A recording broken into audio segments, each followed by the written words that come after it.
Rajesh law centre में आप लोगों का स्वागत है। आज हम लोग चर्चा करेंगे भारतीय साक्ष्य अधिनियम की धारा 91 एवं 92 पे। भारतीय साक्ष्य अधिनियम की धारा 91 एवं 92 विद्यार्थियों की दृष्टि से इस अधिनियम का सबसे कठिन एवं उबाऊ प्रावधान है। ये समझने में बड़ी दिक्कत आती है, इसको बहुत सारे बच्चे छोड़ देते हैं, बट आज ये सारी समस्या आपकी खत्म कर दूंगा। एक एक करके स्टेप बाय स्टेप चीज़ों को समझाऊंगा। धारा 91, धारा 92 कैसे काम करते हैं दोनों, इनका मकसद क्या है, इनको और किस नाम से जाना जाता है, इनके साथ स्पष्टीकरण, परंतु अपवाद, कुछ अन्य धाराएं साथ में देखी जाती हैं। आइए हम लोग स्टेप बाय स्टेप करके एक एक चीज़ को समझाऊंगा। बस आप लोग बहुत धैर्य से सुनिएगा और पूरी वीडियो जरूर देखिएगा, वरना समझ में नहीं आएगा, ठीक है। और मुझे तो विश्वास है कि आप लोग भूखे शेर जैसे टूट पड़ेंगे इस प्रोविज़न को समझने के लिए, और होना भी चाहिए। एक बात मैं और क्लियर कर दूं कि हमारे यहाँ यूपी पीसीएसजे, एपीओ, एचजेएस की ऑनलाइन एवं ऑफलाइन क्लास लगातार संचालित किया जा रहा है, जैसा कि आप लोगों को पहले से भी पता होगा। साथ ही साथ कोई भी वैकेंसी आती है तो उसका crash course, special course, test series प्रारंभिक परीक्षा का, मुख्य परीक्षा का जरूर चलाया जाता है। और इतना ही नहीं, इसका परिणाम भी सामने आ रहा है, क्योंकि मैं पहले भी आप लोगों को बताया हूँ, आज भी बता रहा हूँ, संस्थान अभी बहुत पुराना नहीं है, लेकिन किसी पुराने संस्थान से कम नहीं है। मकसद एक ही है, बच्चों को हर हाल में उनके उद्देश्य और सपने को साकार कैसे कराया जाए। आइए सबसे पहले हम लोग धारा 91 पे चर्चा करेंगे। मैं एक मोटी मोटी बात बता दूं, इस धारा को 91 को सिविल मामलों का बैकबोन भी कहा जाता है, रीढ़ की हड्डी कही जाती है। ये क्वेश्चन प्रारंभिक परीक्षा में पूछा गया है, तो बहुत परेशान होने की जरूरत नहीं। क्यों कही जाती है अभी धीरे धीरे आप खुद ही समझ जाएंगे, और किसी किसी को हड्डी कही जाती है, सारी हड्डी समझ में आ जाएगी। बस ध्यान से सुनिए आप। देखिए होता क्या है कि इस चैप्टर का नाम ही है मौखिक साक्ष्य एवं दस्तावेजी साक्ष्य में जब तुलना की जाती है तो कंपैरिजन बेहतर साक्ष्य दस्तावेजी साक्ष्य को माना जाता है, और इसी नाते इस चैप्टर का नाम ही लिखा है कि मौखिक व दस्तावेजी साक्ष्य की उपस्थिति में मौखिक साक्ष्य का अपवर्जन, यानी उसे अपवर्जित करता है। क्यों अपवर्जित करता है, उसका कारण कि मौखिक साक्ष्य हम घटना को जब देखे हैं, सुने हैं, जाने हैं, उसके बारे में परिचित हुए हैं, तो वो घटना एज इट इज हमारे दिमाग में याद रहे ये जरूरी नहीं है। समय के अनुसार चीज़ें बदलती रहती हैं, दिमाग में भूलती रहती हैं। लेकिन जो चीज़ एक बार लिख दी गई, कोई भी बात अगर एक बार लिख दी गई तो वो कभी बदल नहीं सकती, वो बिल्कुल स्थिर होता है। चाहे 100 साल हो, चाहे 1000 साल बीत जाए, जो लिखा है वही रहेगा। इसी नाते जो बात लिखी है उस पर ज़्यादा भरोसा किया जाता है। और भारतीय साक्ष्य अधिनियम का ये सिद्धांत है कि प्रत्येक दशा में सर्वोत्तम साक्ष्य ही ग्राह्य होना चाहिए। सर्वोत्तम साक्ष्य किसे कहा गया है, एग्जैक्ट किसी को नहीं बताया गया। ये तुलनात्मक रूप से इसका निर्धारण किया जाता है कि सर्वोत्तम साक्ष्य क्या है। जैसे कोई व्यक्ति गोरा है या सांवला है, इसका निर्धारण उसके सामने खड़े व्यक्ति से किया जाता है। हो सकता है जो व्यक्ति किसी दूसरे की तुलना में गोरा है, किसी थर्ड की तुलना में सांवला हो, और जो व्यक्ति किसी थर्ड की तुलना में सांवला है, हो सकता है वो किसी और की तुलना में गोरा भी निकल जाए। तो उसी तरह से सर्वोत्तम साक्ष्य का निर्धारण करने में ये माना जाता है कि अगर कोई लिखित दस्तावेज है तो वो ज़्यादा बेहतर साक्ष्य है। लिखित में भी अगर रजिस्टर्ड और अनुप्रमाणित है तो वो उससे भी बेहतर साक्ष्य है। अगर कोई दस्तावेज रजिस्टर्ड नहीं है तो फिर लिखित ही बेहतर है, लिखित भी नहीं है तो मौखिक साक्ष्य ही बेहतर है, मौखिक साक्ष्य भी प्रत्यक्ष नहीं है तो अनुश्रुत साक्ष्य ही बेहतर है। इन्हें कंपैरिजन किया जाता है। तो कभी कभी क्या होता है कि कुछ लोगों को एक दूसरे पे भरोसा नहीं होता है, तो कहीं बाद में कोई भविष्य में समस्या ना पैदा हो, इसलिए वो कोई भी ट्रांजैक्शन जब आपस में करते हैं तो उसे लिखित रूप दे देते हैं। और लिखित रूप देने का उद्देश्य यही होता है कि भविष्य में अगर कोई भी विवाद उत्पन्न होता है तो उसे आसानी से हम साबित कर सकें। ओरल अगर होगा, यानी से बोल के ही कोई ट्रांजैक्शन होगा, तो हो सकता है उसे साबित करना हमारे लिए मुश्किल हो जाए, क्योंकि फिर वहाँ गवाह की ज़रूरत पड़ेगी, और गवाह फिर हम किसे बुलाने जाएंगे। अगर कोई है नहीं, हम अकेले में ही आपको 10,000 रुपया कर्ज दे दिए हैं, तो हमारे लिए साबित करना तो बड़ा टेढ़ी खीर हो जाएगा। लेकिन अगर हम लिखित रूप में दिए हैं आपके लिए, तो वो लिखित दस्तावेज मेरे पास है, साबित करना आसान होगा। तो जब पक्षकारों पर एक दूसरे पर भरोसा नहीं होता है तो कुछ संव्यवहारों को लिखित रूप दे देते हैं। तो इसी सिद्धांत पे ये चैप्टर पूरा है। खास तौर से 91, 92 धाराएँ और है, 93, 94, 95, उनको भी सरसरी नज़र से मैं एक बार में बता दूंगा। पहले हम लोग 91 पे चलते हैं। 91 कहती क्या है? 91 दो ट्रांजैक्शन की बात करती है। सबसे पहले कहती है कोई संविदा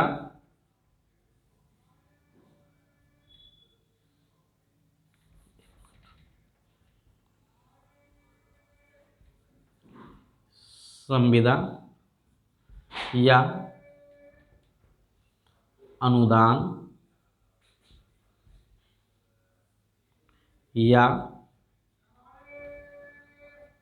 संपत्ति का अन्वयन, संपत्ति का अन्वयन जिसका लेखबद्ध होना आवश्यक नहीं है, जिसका विधिता लेखबद्ध किया जाना आवश्यक नहीं, विधिता लिखित होना आवश्यक नहीं है, आवश्यक नहीं है,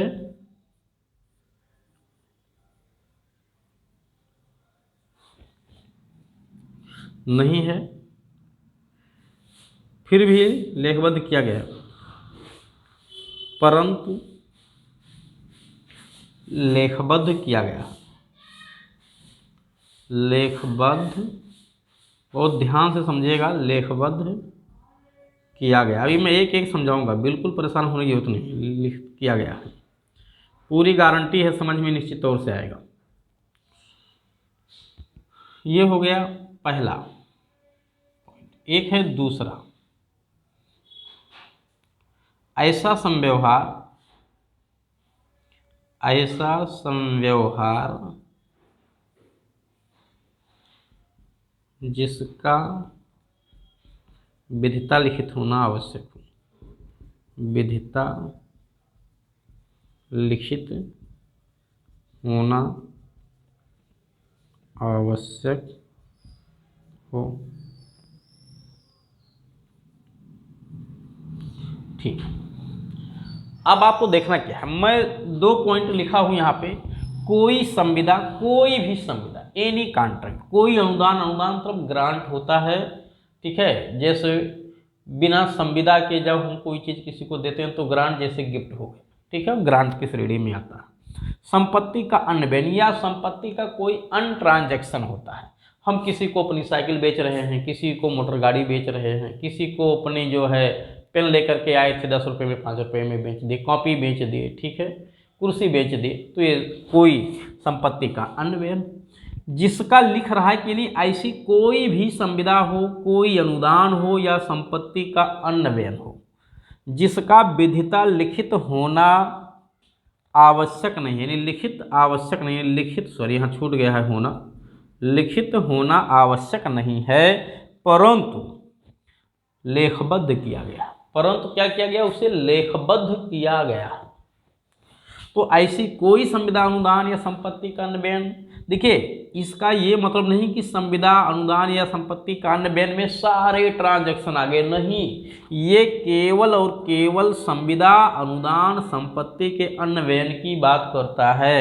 इसी पे ये नियम लागू होगा जो नियम अभी आप समझेंगे। हर ट्रांजैक्शन पे ये नियम लागू होने वाला नहीं है, केवल संविदा अनुदान या संपत्ति के अन्य बयान पे लागू होता है। अभी किस पे नहीं लागू होता है मैं वो भी समझाऊंगा अभी आपको। और दूसरा लिखा है ऐसा कोई संव्यवहार जिसका विधिता लिखित होना आवश्यक है। जैसे अगर हम अपना मकान बेच रहे हैं तो ओरल नहीं हो सकता, हम अपनी ज़मीन कोई बेच रहे हैं तो ये ओरल नहीं हो सकता, इसका तो लेखबद्ध किया जाना मैंडेटरी। तो ऐसा कोई भी संव्यवहार जिसका लिखित होना आवश्यक है, और या कोई संविदा अनुदान या अन्य बयान जिसका लेखबद्ध होना आवश्यक नहीं है, फिर भी पक्षकारों ने लिखित रूप दिया, क्यों? उनको एक दूसरे पे भरोसा नहीं है।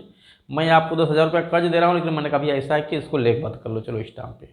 क्यों? क्योंकि अगर कल कोई विवाद होगा तो फिर दिक्कत ना कोई आए, इसलिए हम लोग लिखित रूप दे दें। यानी हमारा आशय क्या है कि आगे भविष्य में अगर कोई भी समस्या पैदा हुई तो उस लिखित दस्तावेज से हम उसे साबित कर सकें।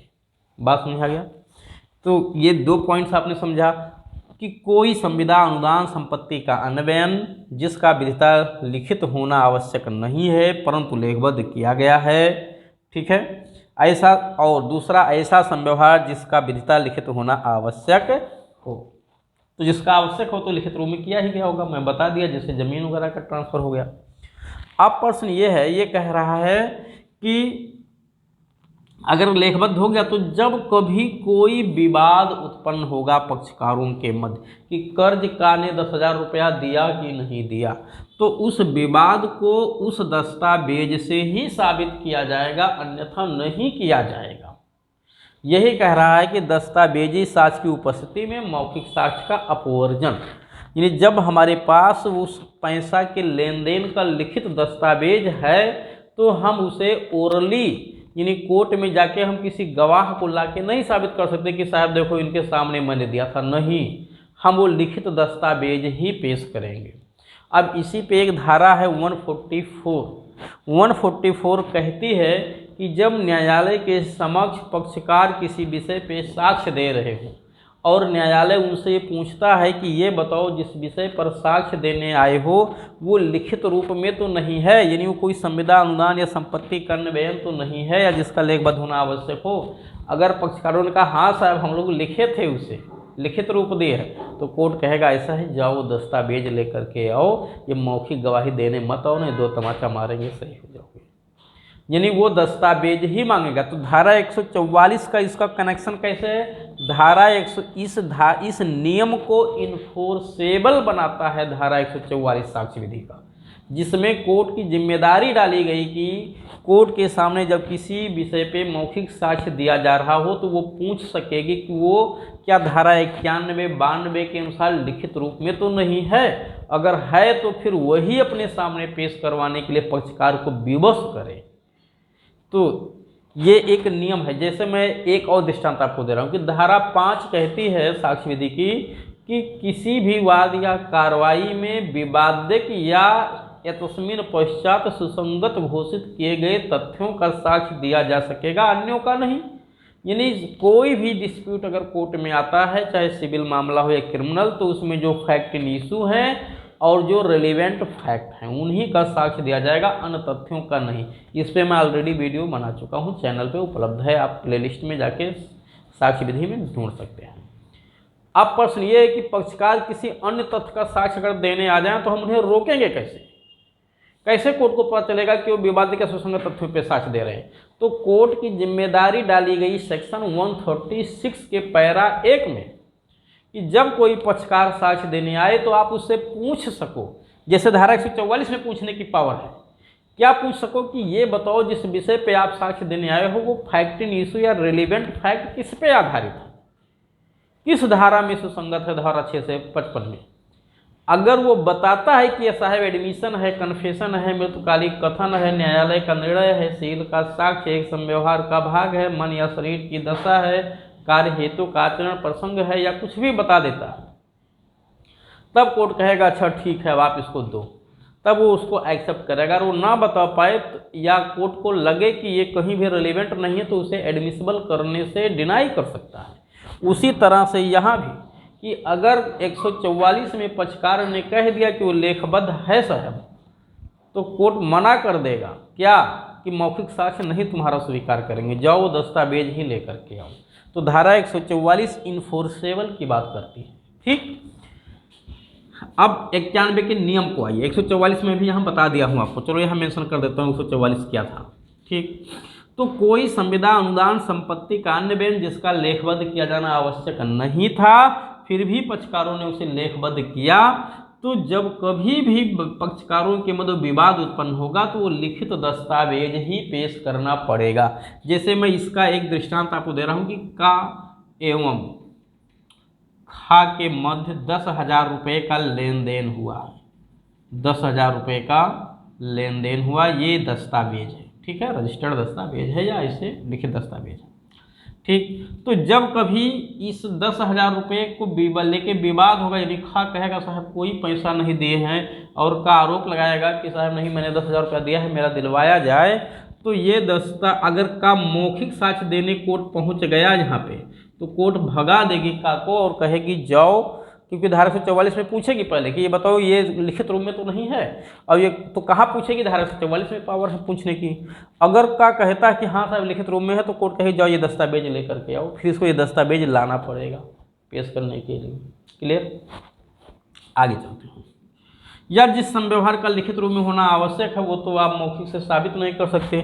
जैसे का ने खा पे आरोप लगाया कि साहब इसने जो है मेरी ज़मीन पे कब्जा कर लिया है, कोर्ट कह रहा है कि वो ज़मीन तुम्हारी है, ये साबित करो, क्योंकि खा कह रहा है ज़मीन मेरी है, तो कोर्ट का को साबित करना पड़ेगा वो ज़मीन मेरी है। तो क्या का कैसे साबित करेगा, उस डॉक्यूमेंट्स की नकल लानी पड़ेगी कि नहीं, सर्टिफाइड कॉपी लानी पड़ेगी। तो लिखित दस्तावेज है कि नहीं, सर्टिफाइड कॉपी एक लिखित दस्तावेज है। बैनामा उसके पास रखा है तो मूल बैनामा लाके कोर्ट में पेश कर सकता है। क्या ओरल आके साबित कर सकता है कि साहब ये देखो पड़ोसी है हमारे छोटू मोटू, इनसे पूछ लो ये ज़मीन हमारी ही है, ये क्या एक्सेप्ट होगा, बिल्कुल नहीं एक्सेप्ट होगा। वो लिखित दस्तावेज लाना पड़ेगा, चाहे सर्टिफाइड कॉपी लेकर के आओ आप, खेत वगैरह है तो उसकी नकल लो, अगर बैनामा वगैरह कराए हुए हो तो बैनामा की कॉपी लेकर के आओ, जो भी होगा। क्लियर हो यहाँ तक। अब इसके कुछ अपवाद हैं, इस नियम के अपवाद हैं, ये नियम किन किन विषयों पे लागू नहीं होती। तो दो अपवाद तो खुद धारा 91 में ही दिया गया है, दो अपवाद धारा 91 में ही दिया गया है। अब कुछ और भी चीज़ें, जैसे ये कह रहा कि संविदा अनुदान या संपत्ति के अन्य बेन पे लागू नहीं है ना, तो अन्य मामलों पे लागू है। तो इसमें और अन्य मामले क्या हैं जिसपे जो इसमें नहीं आते हैं, जैसे बच्चों का एडॉप्शन करना, बच्चे को दत्तक लेना, दत्तक लेना यानी एडॉप्ट करना, क्या संविदा है, नहीं। क्या अनुदान है, नहीं। क्या वो संपत्ति का अन्य बेन है, ये भी नहीं। तो बच्चे का एडॉप्शन अगर किया जा रहा है तो कल को कोई विवाद उत्पन्न होता है कि बच्चे को दत्तक लिया गया कि नहीं, तो इसे ओरल एविडेंस से साबित किया जा सकता है। इसी पे झुनझुनवाला का केस भी आपको मिल जाएगा। ठीक है, आप बुक पढ़ेंगे तो झुनझुनवाला केस मिल जाएगा। ठीक है, पूछा भी गया एग्जाम में कि झुनझुनवाला केस किस धारा से जुड़ा हुआ, तो धारा 91 से। तो क्या आपने अपवाद देखा यहाँ पे, दत्तक, मैं इसको मिटा दे रहा हूँ।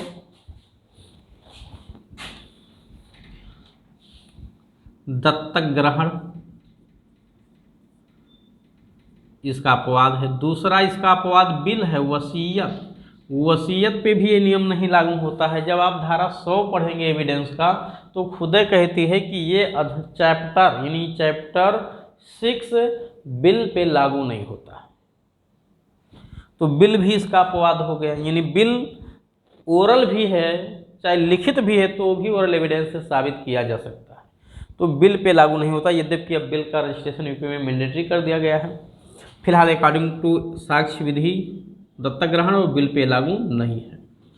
ठीक, उसके बाद इसका 3 अपवाद और मिलेगा। इसमें कहा गया है कि वो संविदा यानी वो दस्तावेज लिखित दस्तावेज पेश करना पड़ेगा, लेकिन हम उसकी सर्टिफाइड कॉपी यानी फोटो कॉपी भी कोर्ट में पेश कर सकते हैं, यानी सेकेंडरी एविडेंस भी पेश कर सकते हैं। और सेकेंडरी एविडेंस में जब आप धारा 63 पढ़ेंगे तो 63 का खंड 5 मौखिक वृत्तांत की छूट देता है कि जिस व्यक्ति ने उस दस्तावेज में लिखी बात को पढ़ा हो वो आकर के कोर्ट में ओरल एविडेंस दे सकता है। तो एक तरह से सेकेंडरी एविडेंस के रूप में मौखिक साक्ष्य को देने की छूट दी गई है, बट वो मौखिक साक्ष्य के नाम से नहीं, मौखिक वृत्तांत के नाम से द्वितीयक साक्ष्य के रूप में देने की छूट दी गई है।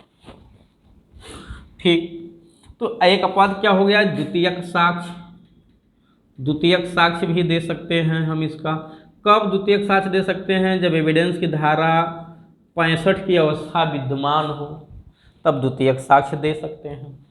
उसके बाद तो ये दत्तक ग्रहण पे लागू नहीं है, ये नियम बिल पे लागू नहीं है। द्वितीयक साक्ष्य इसका दिया जा सकता है, और द्वितीयक साक्ष्य में आप कहोगे साहब वो तो दस्तावेज ही होता है। नहीं, दस्तावेज नहीं होता है हमेशा। आप धारा 63 की 5वीं दशा पढ़िए, उसमें लिखा है किसी दस्तावेज की अंतर्वस्त्र के बारे में दिया गया मौखिक वृत्तांत। मौखिक वृत्तांत का मतलब है जिस व्यक्ति ने उस दस्तावेज में लिखी बात को पढ़ लिया, वो आ करके कोर्ट में बता सकता है। इसको कहते हैं मौखिक वृत्तांत, द्वितीयक साक्ष्य के रूप में रिलेवेंट होता है ये। तो वो आके तो बता ओरली ही रहा है ना, दस्तावेज कहाँ पेश किया जा रहा है। तो अगर हम इसको बिल्कुल पर्दा हटा दें द्वितीयक साक्ष्य का, तो मौखिक साक्ष्य बचेगा ये, कि मौखिक साक्ष्य भी दिया जा रहा है, जबकि ये धारा मना करते। तो एक तरह से ये भी द्वितीयक साक्ष्य भी अपवाद हो गया। इसके अलावा दो अपवाद, इसे जो मेन दो अपवाद है वो दो हैं।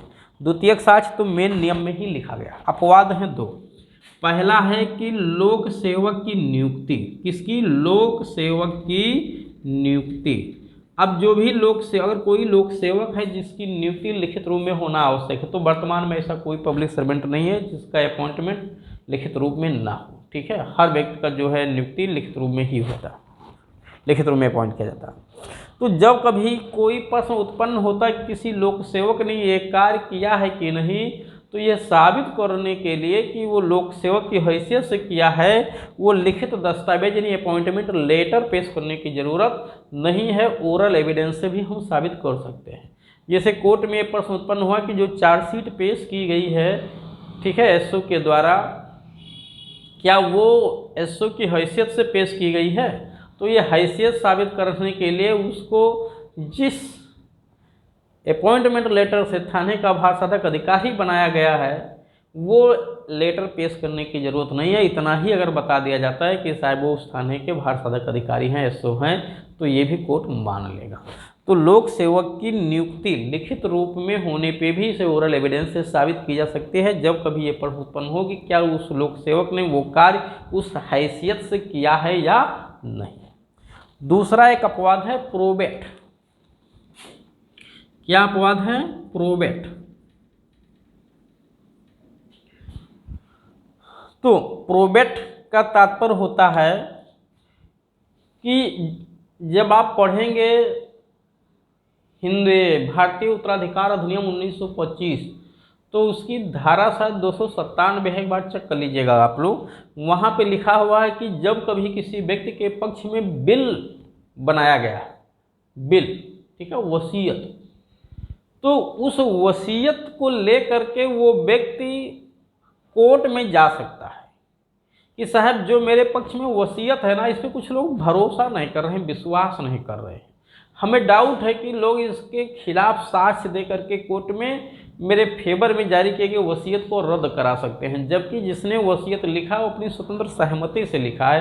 तो ऐसा है, आप इस पर एक आदेश पारित कर दो, एक डिक्री मुझे दे दो कि ये वसीयत मेरे पक्ष में विद्यमान है, वैलिड है, यानी शर्तों के अनुसार जारी किया गया है, अपने अपेक्षित शर्तों को पूरा कर दिए, तो कोर्ट उसी पे एक आर्डर कर देगा कि ये वसीयत जो इनके पक्ष में जारी की गई है ये विधिमान्य है। उस आर्डर को ही प्रोबेट कहते हैं। और जब कभी उस वसीयत को कहीं भी साबित करने की बारी आएगी, तो वो वसीयत डीड पेश करने की बिल्कुल ज़रूरत नहीं है, वो कोर्ट का दिया गया आदेश जिसको प्रोबेट कहते हैं वही पेश किया जा सकता है हर जगह। जैसा कि प्रोबेट विषयक मामले पे दिया गया कोर्ट का निर्णय निश्चायक साक्ष्य होता है, धारा 41 में साक्ष्य विधि में आप लोगों ने पढ़ा।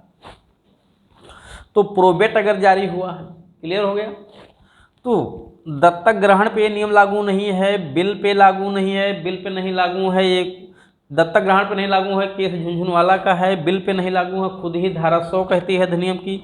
द्वितीयक साक्ष्य भी दिया जा सकेगा इसका उन दशाओं में जब धारा 65 की अवस्था विद्यमान हो, खुद ही मूल नियम धारा 91 बताती है। लोक सेवक पे नहीं लागू है, स्पष्टीकरण अपवाद 1, प्रोबेट पे भी लागू नहीं है, अपवाद 2। ठीक, इतना तो अपवाद आपने देख लिया, ये है 91 का नियम। अब प्रश्न ये है कि जब कभी ये कोई संविदा है, अनुदान है, संपत्ति का अन्य बयान अगर कोर्ट में पेश किया जाता है, कोर्ट में पेश किया जाता है और वो एक दस्तावेज में नहीं लिखा हुआ, एक सेट में नहीं है, 3 पेज में जाके लिखा हुआ है, तो हमें ये तीनों पेज कोर्ट में पेश करना पड़ेगा कि नहीं पेश करना पड़ेगा? इसमें क्या कन्फ्यूजन है? इसमें कोई कन्फ्यूजन है किसी को? कोई कन्फ्यूजन नहीं होना चाहिए कि नहीं एक एक सेट, अरे एक एक कॉपी कैसे पेश कर दो, जब वो बात 3 पेज में जाके पूरा हो रहा है संविदा, एक पेज में पूरे नहीं हो पाई बात पूरी, तो तीनों ना पेश करना पड़ेगा, नहीं तो वो अधूरी बात पता नहीं चलेगा कितना कौन किसको बेचा है, कैसे बेचा है। लेकिन दूसरा नियम कि अगर कोई संविदा 3 सेट में लिखी गई हो, जिसे ये एक सेट है, ये एक पेज कंप्लीट है अपने आप में, और इसकी 3 कॉपी बनाई गई है, 3 मूल प्रतियां बनाई गई हैं, तो तीनों में से कोई भी कोर्ट में पेश की जा सकती है।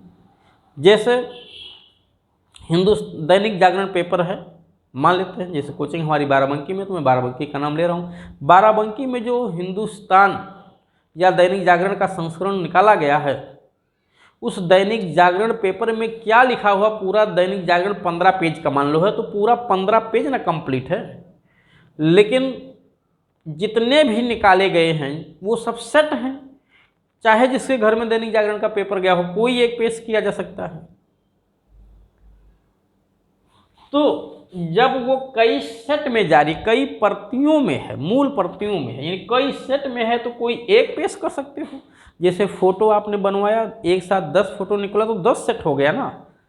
अगर कोर्ट में कोई विवाद उत्पन्न होता है कि फोटो आपका है कि नहीं, तो उस सेट में जितने भी फोटो आपने बनवाया है, कोई भी फोटो पेश कर दो। लेकिन जहां फोटो एक इतने पेज पे फोटो है, तो क्या इतना काट के पेश करोगे? नहीं, अधूरा हो जाएगा फोटो। पता है आप कहें कि पैर की तरफ का पेश कर दे, सर की तरफ पेश नहीं करेंगे, तो कैसे पता चल पाएगा कि उसी का फोटो है?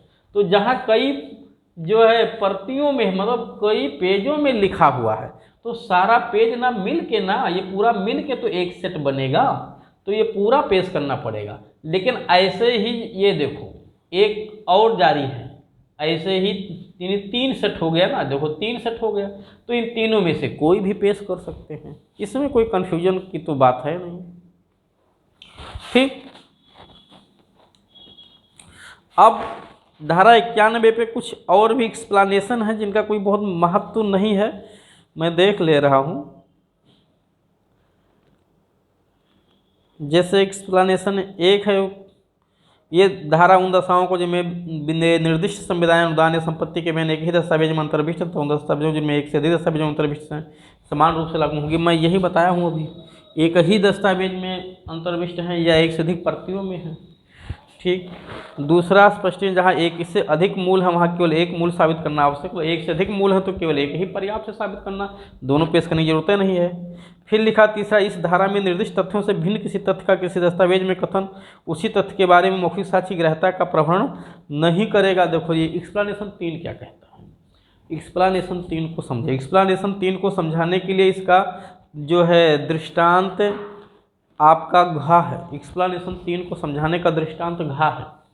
क्या लिखा हुआ है? 3 कहता है कि जैसे समझो, अब मैं इसको मिटा देता हूँ, भाई थोड़ा टाइम लगेगा समझने में क्योंकि पूरा आपको समझना है नियम। 3 प्रतियों में है, जैसे का ने खा को कभी ओरल तरीके से कोई संव्यवहार किया था। नील का दृष्टांत मैं नीले का दृष्टांत समझा देता हूँ। का ने खा से कहा था कि मुझे 1 केजी, अब यहाँ 1 केजी, ठीक है, नील मुझे दे दीजिए। खा ने कहा था ठीक है, खा ने दिया होगा, का ने उसका पैसा दे दिया होगा, लेकिन ये लिखित रूप में नहीं किया गया है। तो का ने इसको पैसा दे दिया, कितना पैसा बनना था? 500 रुपया दे दिया, यानी उसने मूल भी चुका दिया है, माल भी मिल गया। फिर कभी एक दूसरा संविदा का और खा के बीच और होता है, वो लिखित रूप में होता है, यानी पहला लिखित नहीं होता है बट दूसरा लिखित होता है, और जो भी तय होता है कि 1 कुंटल नील चाहिए, 2 कुंटल नील चाहिए, इतने पे चाहिए, वो लिखित रूप में किया जाता है। लेकिन ये जो पहले एक बार नील का परिधान हुआ था पूर्व में, उसमें ये बात इस संविदा में लिख दी गई, इस दस्तावेज में दूसरे वाले में ये बात लिख दी गई कि जो काग ने पहले 1 किलो नील लिया था उसका पैसा उसने दे दिया है। इसमें ये बात लिख दिया गया कि जो पूर्व में उसने पैसा लिया था वो पैसा उसे दे दिया गया है। यानी नील जो का ने पूर्व में खा से लिया था 1 किलो, उसका पैसा उसने चुका दिया है। ये बात इस दस्तावेज में लिख दी गई जो दूसरी संविदा वाली दस्तावेज है। पहली संविदा तो ओरल हुई थी और दूसरी संविदा में ये लिखा गया कि 500 या जो भी 100 रुपया किलो के हिसाब से हमें 10 किलो चाहिए, 5 किलो चाहिए, जो भी होगा, ये दूसरी संविदा जो भी कुछ है कंप्लीट है। तो दूसरी संविदा अगर लेखबद्ध है तो इसका तो कोई भी तथ्य मौखिक साक्ष्य से नहीं साबित किया जा सकता, इसको तो लिखित रूप से ही आपको साबित करना है।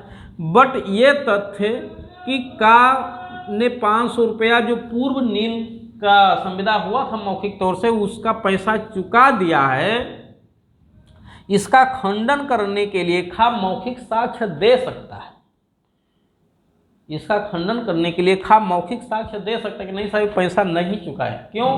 क्योंकि मूल संविदा लिखित थोड़ो ना है। तो दूसरी संविदा में इतनी बात लिख देना कि वो पैसा उसने चुका दिया है, ये लिखित थोड़ो ना मान लिया जाएगा।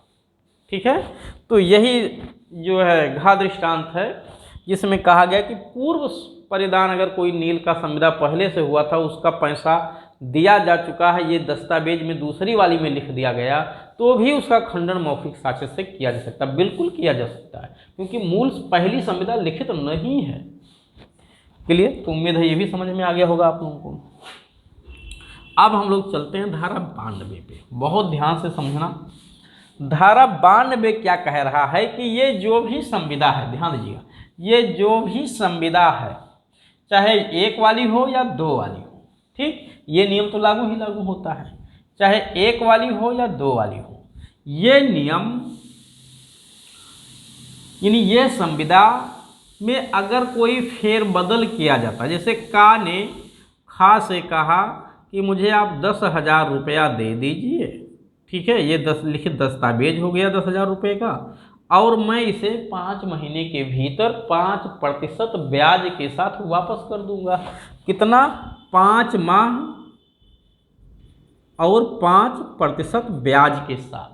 तो 10,000 रुपया प्लस 5% ब्याज के साथ मैं इसे वापस कर दूंगा। ये संविदा की अंतर वस्तु हो गई, ठीक, धारा 91 के अनुसार। ये साबित भी है कि ये संविदा लिखित रूप में हुआ है। अब प्रश्न ये है 92 क्या कहती है कि जो भी संविदा धारा 91 में लिखित रूप में की गई है और साबित है कि लिखित रूप में हुआ है, अगर उसमें बाद में संविदा के पश्चात कोई परिवर्तन किया जाता है, उसके निबंधनों में, शर्तों में कोई फेरबदल किया जाता है, चाहे कुछ घटाया जाए चाहे कुछ बढ़ाया जाए, तो 92 कहती है कि जैसे ये तो मूल लिखा है ना, देखो ये मूल लिखा गया कि 10 का ने खा से कहा कि 10,000 रुपया आप मुझे दे दो, ठीक है, मैं आपको 5 महीने बाद 5% ब्याज के साथ वापस कर दूंगा। खा ने ये 10,000 रुपया दे दिया, दोनों ने उस पर साइन कर दिया, दस्तावेज लिखित हो गया। ठीक, अब बाद में एक दोनों के मध्य और संविदा होती है, ठीक है, इसी को लेकर, वो कैसे? मौखिक होती है। क्या होती है? मौखिक रूप से होती है, ठीक, और लिखित भी होती है। मौखिक भी हो सकती है, लिखित। अगर लिखित हुआ है, देखो अभी मैं दोनों अलग अलग समझाऊंगा। लिखित है तो क्या होगा, मौखिक है तो क्या होगा। लिखित में भी किया तब कंडीशन समझ लो, पहले मौखिक में किया तब समझ लो। क्या मौखिक किया कि ऐसा है, खा ने कहा, वो का ने कहा खा से, का नहीं पैसा लिया है, का ने खा से कहा भैया ऐसा है कि 5% ब्याज छोड़ दो, आप मूल पैसा मुझसे ले लेना 5 महीने बाद। खा ने कहा ठीक है कोई बात नहीं, दे देना। तो ये जो मूल संविदा थी कि 5% ब्याज के साथ 5 महीने पर वापस की जाएगी, इसमें परिवर्तन कर लिया पक्षकारों ने कि नहीं। कैसे किया है? मौखिक किया है, यानी खा ने 5% का के कहने पे छोड़ दिया। ठीक, ये लिखित भी तो कर सकते हैं दोनों कि भैया ऐसा है, तुम हम लोग जब मूल लिखित किए हैं तो जो छोड़ रहे हो इसको भी चलो लिखित रूप में कर दो। तो धारा 92 कहती है कि अगर ऐसी संविदा यानी कोई ऐसी संविदा अनुदान या संपत्ति का अन्वयन जिसका धारा 91 में लिखित रूप में होना साबित हो गया, ये दो धारा 91 में लिखित रूप में है, साबित है, उसे अगर उसमें कोई फेरबदल किया जाता है बाद में, तो देखो ये मौखिक रूप से फेरबदल किए हैं पक्षकार, ओरल, तो कह रही है 92 कि उसे मौखिक साक्ष्य से साबित नहीं किया जा सकता। ये धारा 92 कहती है कि उसे मौखिक साक्ष्य से साबित नहीं किया जा सकता। तो जो खा ने 5% छोड़ भी दिया है, जब खा का पे 5 महीने बाद 5% की दर से ये भुगतान ना करने पे केस फाइल करेगा कोर्ट में, तो का यही कहेगा कोर्ट में साहब कि इन्होंने 5% तो छोड़ दिया है। खा कहेगा नहीं साहब मैं कुछ भी नहीं छोड़ा हूँ, दस्तावेज में देखिए लिखा है 5% ब्याज के साथ। तो का कहेगा नहीं साहब हम लोग ओरल तरीके से आपस में सहमत हो गए थे, खा ने कहा था कोई बात नहीं मैं छोड़ दूंगा। कोर्ट कह रहा चुप, ओरल अगर बोले तो दांत तोड़ देंगे। जब तुमको मूल लिखने में विश्वास नहीं था, इसको ओरल नहीं किए, जब भरोसा नहीं था उस पर, तो इसको काहे ओरल कर लिए 5% छोड़ देंगे, इसको भी लिखित रूप दिए होते। यानी मौखिक साक्ष्य से साबित नहीं कर पाएगा। क्यों? इसी सिद्धांत पे नियम है कि जब तुम मूल संविदा तुमको भरोसा नहीं था एक दूसरे पे और लेखबद्ध किए, तो उसमें जो परिवर्तन कर रहे हो शर्तों में, उसमें भरोसा कहाँ से आ गया? उसको भी लिखित रूप करो। अगर लिखित नहीं किया हो तो हम मौखिक साबित नहीं करने देंगे। बात समझा गया? अगर पक्षकारों ने लिखित कर दिया था इसको भी, तब तो मौखिक से नहीं साबित कर सकते हैं, लेकिन लिखित तो उनके पास है ही ना, लिखित दस्तावेज पेश कर देंगे, साबित हो जाएगा। यही है धारा 92। अभी धारा 92 पे 6 परंतु का है, अभी रुके रहे, धैर्य रखिए, अभी समझ में तो आया होगा, बट अभी पूर्णता नहीं समझ पाए हैं आप, अभी बहुत सारे और नियम समझना है। तो धारा 92 क्या कहती है कि कोई ऐसी संविदा अनुदान या संपत्ति का अन्वयन या कोई ऐसा संव्यवहार जिसका लेखबद्ध होना आवश्यक हो, लेखबद्ध किया गया हो, और धारा 91 के अनुसार उसका लेखबद्ध किया जाना साबित हो, तो इसका लेखबद्ध किया जाना साबित है। तो उसे उसमें अगर कोई फेरबदल बाद में किया जाता है उसी शर्तों निबंधनों में पश्चातवर्ती दशा में, तो उसे मौखिक साक्ष्य से नहीं साबित किया जा सकता। इसका मतलब है कि धारा 92 इस बात पर जोर देती है कि तुम अगर उसकी शर्तों में यानी निबंधनों में कोई फेरबदल करते हो ना, तो वो भी लिखित करना, नहीं तो फिर हम नहीं जानते, हम मौखिक साक्ष्य देने नहीं देंगे। क्लियर हो गया? बाकी 91 जिन विषयों पे लागू नहीं है उन पे 92 का भी नियम लागू नहीं होगा, सीधी सी बात है। अब आगे और चलिए, अब इसमें एक नियम ये है कि ये धारा 99(1) है जो कहती है कि ये जरा देखो, ये किसके मध्य संविदा हुई है? का और खा के मध्य हुई है। अगर का मर जाए तो इसका बेटा आ जाएगा विधिक प्रतिनिधि, ये मर जाए तो इसका बेटा आ जाएगा विधिक प्रतिनिधि, ये तो केस चला सकेंगे ना, एक दूसरा मर जाएगा। तो 92 कहती है कि उन्हीं पक्षकारों के मध्य विवाद हो बाद में या उनके हित प्रतिनिधियों के मध्य हो, तो उसे मौखिक साक्ष्य से साबित नहीं कर सकते। इसका मतलब कि अगर वो पक्षकार या उनके हित प्रतिनिधि ना हो, कोई थर्ड पर्सन हो, तो मौखिक साक्ष्य से साबित कर सकते हैं। फिर तो कर सकते हैं ना। धारा 92 में देखिए लिखा हुआ कि उन्हीं पक्षकारों के मध्य या उनके हित प्रतिनिधियों के मध्य अगर कोई वाद आता है, तो वो पश्चातवर्ती जो फेरबदल हुआ है संविदा में, उसे ओरल एविडेंस से साबित नहीं कर सकते। तो इसका मतलब है कि अगर वो पक्षकार ना है, ना उनके हित प्रतिनिधि, बल्कि कोई थर्ड पर्सन हो, वो ओरल एविडेंस दे सकता है, बिल्कुल दे सकता है, क्योंकि उसका हित प्रभावित हो रहा है तो वो दे सकता है। यही धारा 99 है जिसमें एक दृष्टांत भी लिखा हुआ, जिसमें एक दृष्टांत भी लिखा हुआ। जैसे समझिए क्या दृष्टांत है कि यही दृष्टांत में दे रहा हूँ कि का ने खा से 10,000 रुपया कर्ज लिया, 5 महीने के भीतर इसे ब्याज सहित वापस करने की समझौता हुआ आपस में इस संविदा के माध्यम से। दोनों ने बाद में इसमें फेरबदल क्या किया कि का ने 5% जो ब्याज है, 5% ब्याज है, या 5% ब्याज का संशोधन नहीं हुआ था, बल्कि खा ने का से कहा था भैया ऐसा है 5 महीना नहीं, तुम 3 महीने के भीतर इसको वापस कर देना। का ने कहा ठीक है, लेकिन ये जो 5 महीने की जगह इन दोनों ने बाद में 3 महीना रख दिया, इसको ओरल किया था, इसे लिखित नहीं किया था। तो का सहमत हो गया, कहा ठीक है हम कर देंगे 3 महीने के बाद ही वापस, 3 महीने के भीतर वापस कर देंगे, आप परेशान मत हो। लेकिन ओरल हुआ है। तो 91-92 कहती कि इसे ओरल एविडेंस से तो साबित नहीं कर सकती, यानी इसे लिखित होना चाहिए था। अब कब साबित किया जा सकता है? धारा 99 कहती है कि कोई ऐसा व्यक्ति, कोई थर्ड पर्सन है जिसका हित प्रभावित हो रहा हो, तो वो ओरल एविडेंस से साबित कर सकता है। अब उसका हित कैसे प्रभावित होता है, यहाँ देखिए, खा और का के मध्य एक संविदा हुई, यानी खा और ये थर्ड पर्सन के मध्य भी एक संविदा हुई, जिसमें खा ने का को कहा कि तुमको हम 10,000 रुपया, यानी का ये थर्ड पर्सन इससे पैसा मांग रहा था, इसने कहा ऐसा है तुम रुको, मैं का को भी 10,000 रुपया दिया हूँ, 3 महीने बाद मुझे मिल जाएगा, मैं आपको दे दूंगा। इसने कहा ठीक है भैया, हमारी शादी हम बहन की 3 महीने बाद रख देता हूँ। तो जस्ट 3 महीने बाद इसने अपने बहन की शादी रख दी और इससे 10,000 रुपया मिलना है, वही उसमें खर्च करेगा। ठीक, अब मूल संविदा में तो 5 महीना लिखा कि 5 महीने बाद वापस होगा, अब 5 महीने बाद वापस हो तो इसको तो फिर कुछ मिलेगा ही नहीं, इसका तो नुकसान हो जाएगा उसमें जो इसके मध्य संविदा हुई है। 3 महीने ही मान करके इसने जो है सहमति हो गई है। अब ओरल एविडेंस जब कभी कोर्ट में जैसे ये वसूलने जाए ये पैसा का से, और खा ये कहे कि तुम 3 महीने बाद ही कहे थे देने के लिए, तो ये तो साबित नहीं कर सकता, क्योंकि ये संविदा का पक्षकार है। ये मर गया तो इसका बेटा भी नहीं साबित कर सकता, हित प्रतिनिधि भी। लेकिन ये तो मौखिक साक्ष्य दे सकता है कि साहब इन दोनों के मध्य बाद में समझौता हुआ था कि 3 महीने के भीतर ही वापस करना है पैसा। तो ये ओरल एविडेंस, भले ओरल किया गया है, ये थर्ड पर्सन ओरल एविडेंस यहाँ दे सकता है। क्यों? क्योंकि वो ना तो संविदा का पक्षकार है इस संविदा का, ना इसका हित प्रतिनिधि है, लेकिन इसका हित अगर 3 महीने के भीतर पैसा का वापस ना करे खा को, तो इसका हित प्रभावित हो रहा है।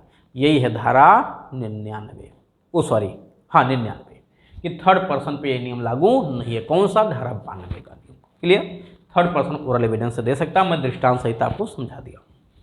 अब चलते हैं इसके प्रोवाइजो पे, कि ये सारा नियम अभी देखेंगे ना सब बेकार हो जाएगा। इतना भी आपने क्या समझा अभी तक, कि कोई ऐसी संविदा, अनुदान या संपत्ति का अन्वयन जिसका विधिता लेखबद्ध किया जाना आवश्यक नहीं है, पक्षकारों ने लेखबद्ध किया, या ऐसा कोई संव्यवहार जिसका विधिता लेखबद्ध किया जाना आवश्यक है, ठीक है, लेखबद्ध है, तो जब कभी उसे साबित करने की बात आएगी, जैसे वही 10,000 रुपया का लेन देन है 5 महीने के भीतर, और खा कहता नहीं 5 महीने के भीतर पैसा वापस करो सर, 5 महीना पूरा हो गया आप दे नहीं रहे हो, तो ये दस्तावेज ही इसको कोर्ट में पेश करना पड़ेगा। ओरल एविडेंस से साबित नहीं कर सकता है। धारा 144 में कोर्ट इसको मना कर देगी, तुम ओरल नहीं बोल सकते हो, दस्तावेज लेकर के आओ। ठीक, लेकिन ये नियम दत्तक ग्रहण पे, यानी दत्तक विलेख जो है उस पर लागू नहीं है, बिल पे लागू नहीं है, द्वितीयक साक्ष्य दिया जा सकता है, लोक सेवक की नियुक्ति पे लागू नहीं है, यहाँ भी ओरल एविडेंस दिया सकता है, प्रोबेट विषय पे भी लागू नहीं है, यहाँ भी किसी विषय को प्रोबेट से जारी किया जा सकता है, बिल को साबित किया जा सकता है।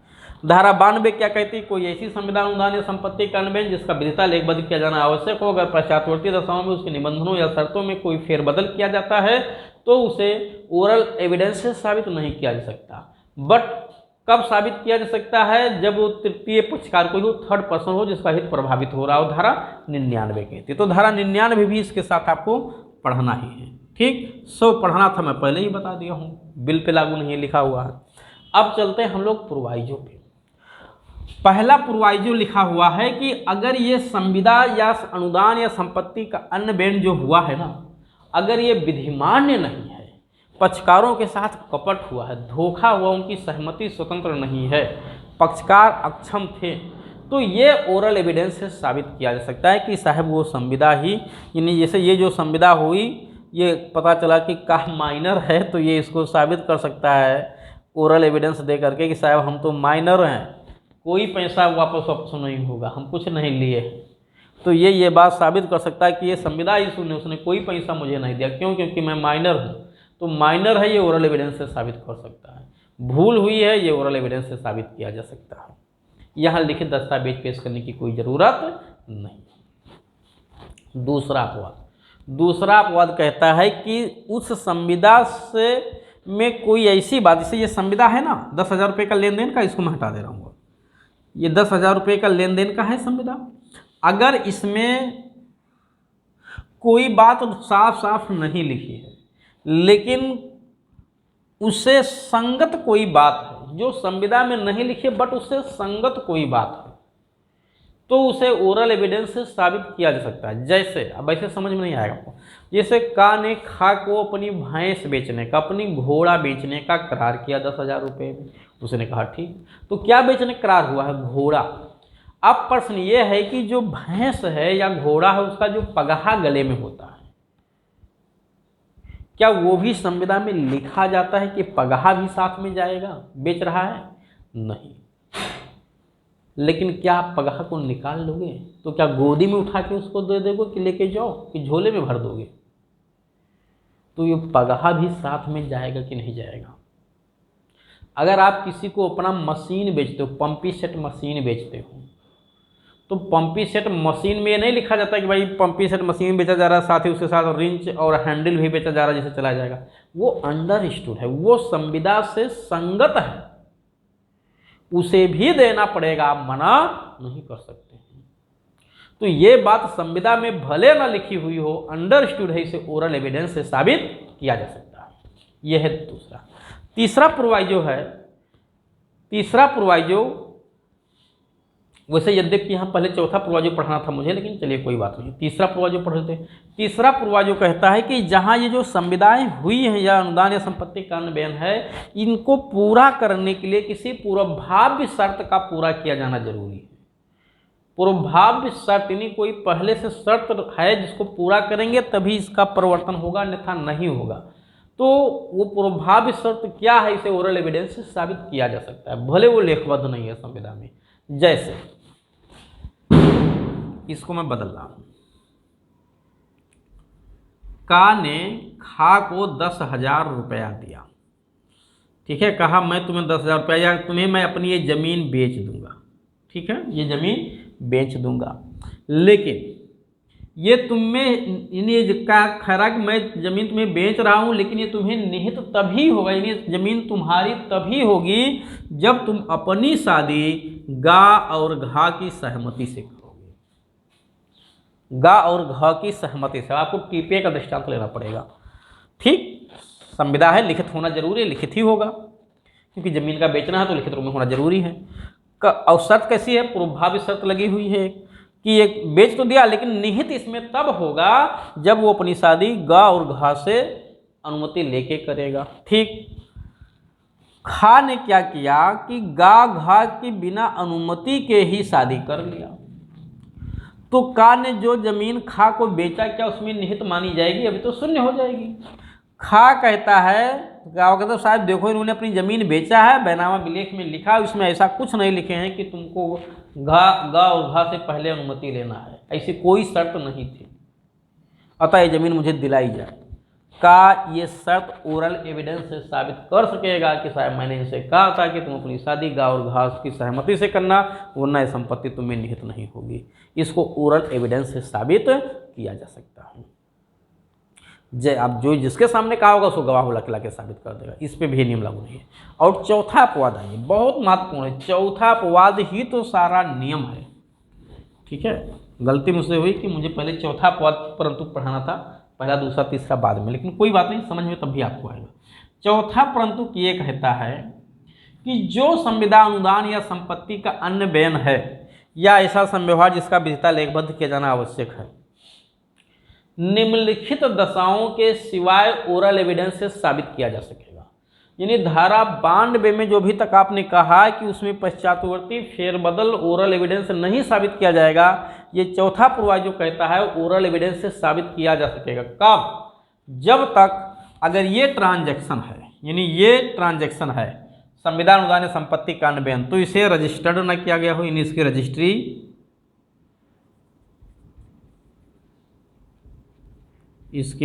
रजिस्ट्री आवश्यक है, और ये तो लेखबद्ध है ही।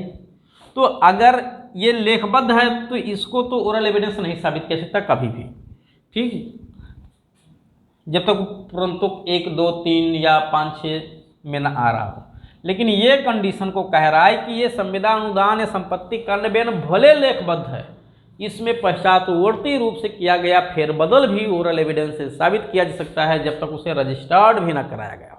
अगर इसे रजिस्टर्ड करवा लिया गया लेखबद्ध करने के बाद तो ओरल एविडेंस से साबित नहीं किया जाएगा जब तक द्वितीयक साक्ष्य देने की छूट ना हो या परंतु 1, 2, 3 या 5, 6 में आ रहा हो। तो रजिस्टर्ड होना मैंडेटरी कर दिया। प्रोवाइजो 4 बहुत ध्यान से पढ़िए। प्रोवाइजो 4 यही कहता है कि कोई संविदा अनुदान या संपत्ति का अन्वयन उन दशाओं के सिवाय ओरल एविडेंस से साबित किया जा सकेगा जिसमें उसे रजिस्टर्ड किया गया हो या विधिता लिखित होना आवश्यक हो।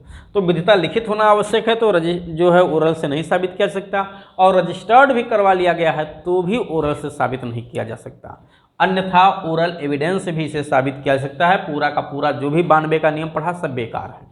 यानी अब कोई भी संविदा अनुदान या संपत्ति का अन्वयन हो, एक लाइन में समझा रहा हूँ, कोई भी संविदा अनुदान या संपत्ति का अन्वयन हो ओरल एविडेंस से साबित किया जा सकता है, ठीक है, जब तक उसे रजिस्टर्ड ना कराया गया हो। अगर उसमें पश्चातवर्ती रूप से कोई फेरबदल किया जाता है, उसके शर्तों निबंधनों में कोई परिवर्तन किया जाता है, जैसे भी मैंने कहा था कि 10,000 रुपया दिया था 5% ब्याज के साथ 5 महीने में वापस करने के लिए, अगर उसने बाद में उसको 3 महीना कर दिया या ब्याज घटा दिया, संशोधन ओरली कर दिया, तो भी ओरल एविडेंस से साबित कर सकते हैं जब तक उसे रजिस्टर्ड ना करवाएं। ध्यान रखिएगा। तो चौथा प्रोवाइजो ना पूरे नियम का हवा निकाल देता है। वो कहता है कि इसका रजिस्टर्ड होना जरूरी है। नहीं, ये लिखित है, फर्जी भी तो हो सकता है, लिखित कभी भी बना सकते हो बैक डेट से। रजिस्टर्ड होगा तो फिर उसे खंडन करना मुश्किल हो जाएगा आपके लिए। और रजिस्टर्ड दस्तावेज है तो उसका असली होना प्रिज्यूम भी कोट करता है कि वो असली है, सेल प्रिज्यूम सेक्शन 68 के प्रोवाइजो में लिखा हुआ है ये बात। चलिए अब 5वां प्रोवाइजो पे चलते हैं हम लोग। 5वां और 6वां 2 बचा हुआ है, ठीक है।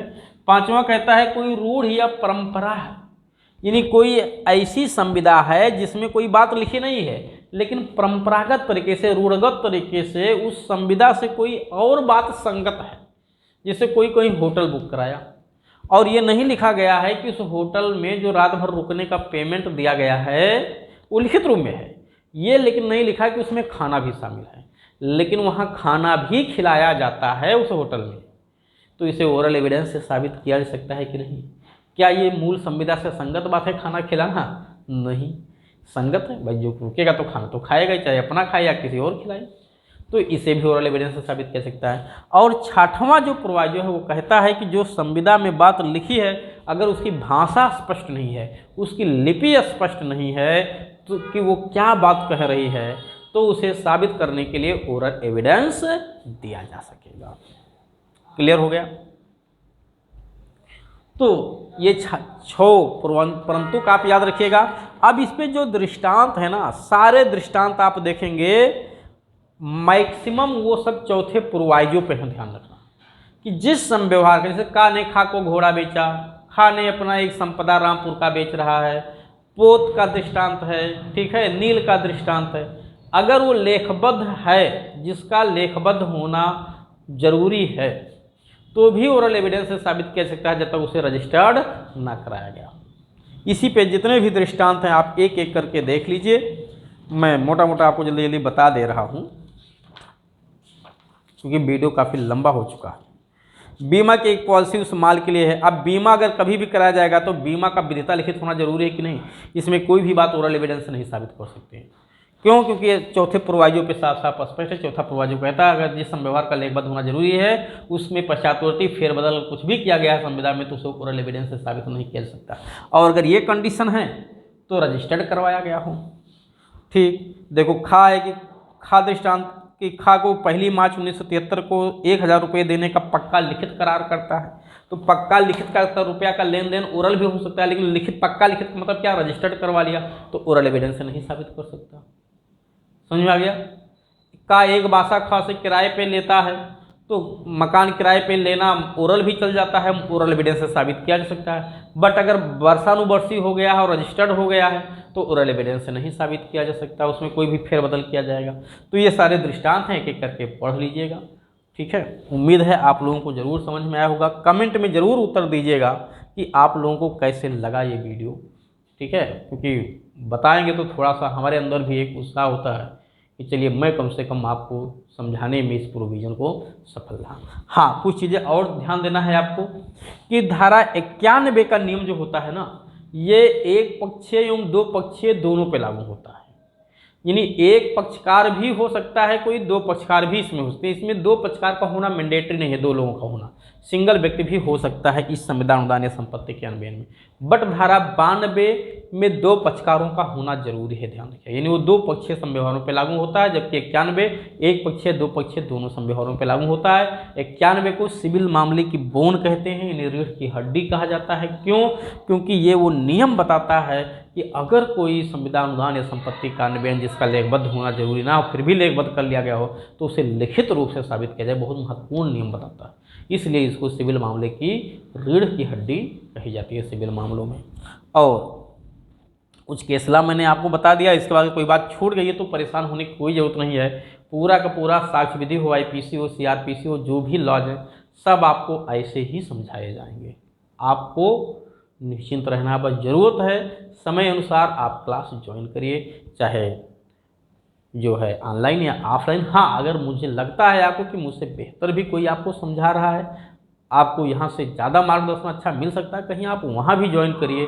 बस आप अगर सपना पाल लिए हैं कि हमें इस फील्ड में अपने करियर को आगे बढ़ाना है, तो निश्चित तौर से आप किसी भी संस्थान में जाके जुड़ करके और कम समय में आप ज़्यादा से ज़्यादा ज्ञान अर्जित करके अपने सपने को साकार करें।